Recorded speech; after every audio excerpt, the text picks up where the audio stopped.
Good afternoon, everyone. Happy Tuesday, and it's exactly 2:30 p.m. and it's time for me to cook for dinner.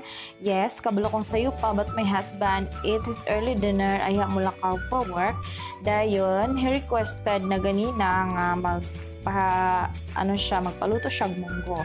So, I'm gonna make munggo soup with gulay. Dayon, subaka na to bulad. Napo isa ka version ani no katong ginisang munggo nga with veggies gihapon siya, tapos pwede siya tangag karni. Dayon ang kalainan lang niya sa munggo soup kato siya purely gisa lang gid siya, so wala siya soup. And ang the best nga pangsubak sa munggo soup kay bulad jud siya. Maura ni ako ingredients nga nakita sa ref, no? So, dili na ta mangita paglain. Just use what you have and be resourceful. So, ana na siyang life. And then, ang munggo, don't forget nga kanini ang dapat nalata na siya daan kay para easy na lang dayon.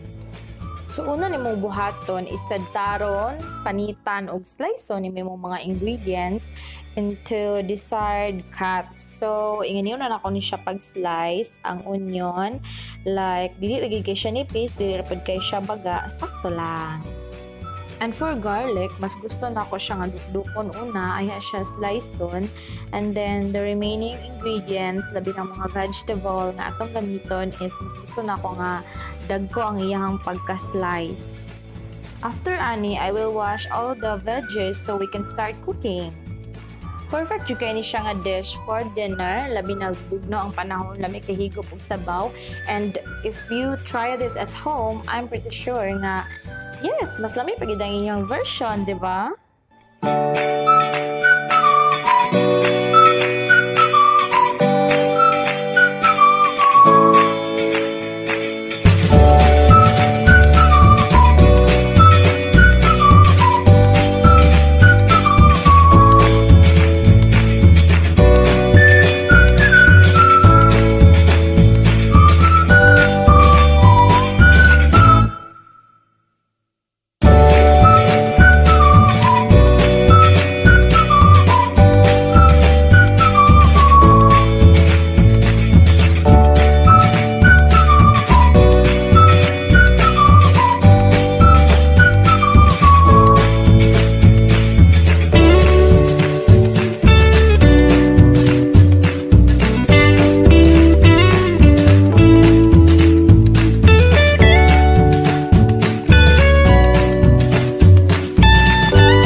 The first thing you need to do in cooking munggo soup is isutain mo ang onion, garlic, and tomato. Siyempre, gibutangan ako ni siya oil kaganina.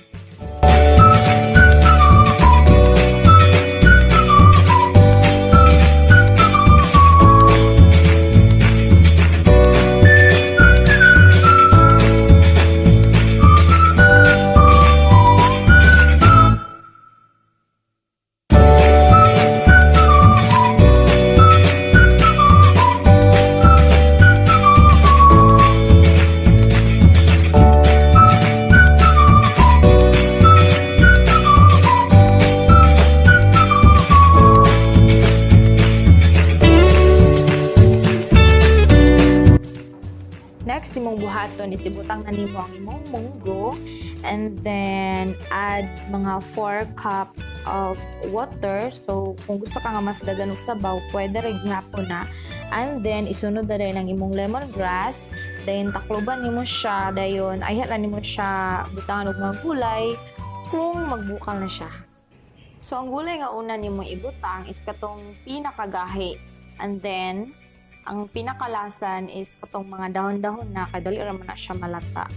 Ang next nga mga clip kay easy na lang kay siya kay mo na ni siyang lunod-lunod, ana-ana, and then naman pa ni hapon. Perfect for dinner.